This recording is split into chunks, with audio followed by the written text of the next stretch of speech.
Қыздар, сәлем, каналға қош келдіңіздер. Мынау бар ғой, қардың төмпеші, қар төмпешігі деп аталатын өте тамаша салат, өте дәмді салат, қыздар. Бұл әсіресе осындай қыста жақсы жасалады. Жаңа жылда, кез келген мереке, мейрамда өте дәмді салат. Міндетті түрде жасап көріңіздер. Өзі үйде бар нәрселерден жасалады. Жұмыртқа, картоп, морковь, чеснок, майонез, сосын ана тауықтың төс еті, содан кейін сыр. Осындай ғана заттардан жасалады. Қыздар, арнаға жазылып, кішкентай ғана қоңыраушаны баса кетіңіздер, иә? Ең бірінші мінекей, жұмыртқаны өстіп екіге бөліп аламыз. Өздеріңіз көріп тұрғандай ұзыннан бөлеміз екіге, иә? Мен небәрі 5 жұмыртқа алдым. Мен екіге бөліп алғаннан кейін жұмыртқаның ішіндегі сарысын бөлек ыдысқа түсіріп аламыз. Осылай. Енді оның үстіне жарты тіс чеснокты через түрк өткізетін боламыз. Қара бұрыш, көз мөлшермен, тұз, шым-шым, көз мөлшермен. Сонан соң майонез, қыздар. Мінекей, осы үшеуін шаңышқының көмегімен жақсылап тұрып езіп шығарасыздар. Каша сияқты неде болсын, қоюлықта болсын. Енді жаңағы жұмыртқаның ағының ішіне салып шығамыз. Алдымен барлығын, міне тура осылай.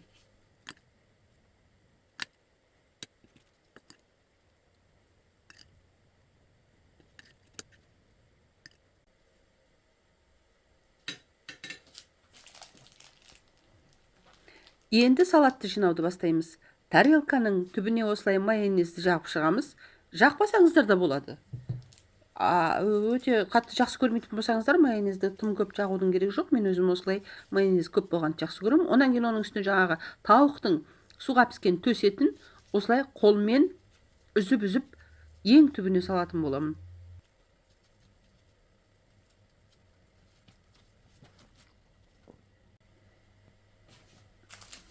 Енді оның үстінен тағы да майонезбен сеткі жасап шығамыз.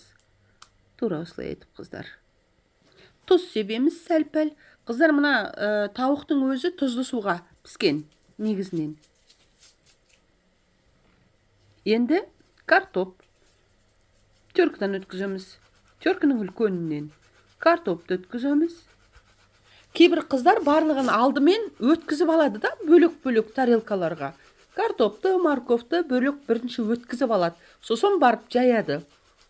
Мен оған онша келіспеймін, өйткені ол воздушный дейді ғой орыстар. Қопсы, қалай дейді қазақшасы? Воздушный болып шықпайды онда ол. Осылай тарелканың үстіне өткізген жақсы, сол кезде ол бұлай жеңіл болып, воздушный болып шығатын болады, қыздар. Сәл-пәл тұз себеміз үстіне. Қара бұрыш себеміз.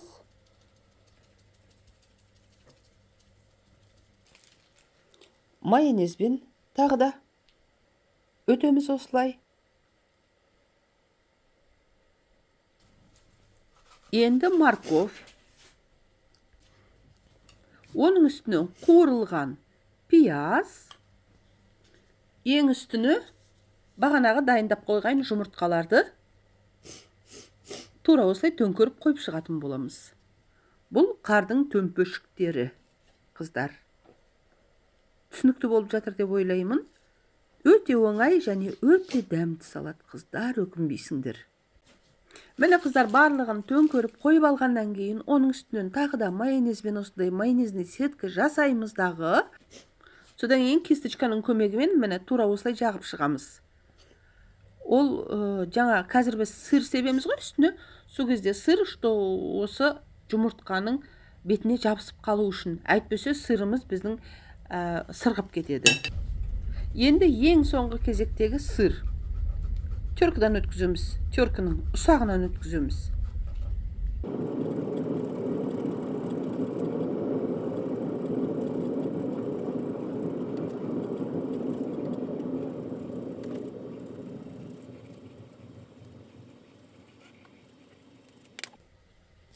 Міне қыздар, салатымыз дайын болды.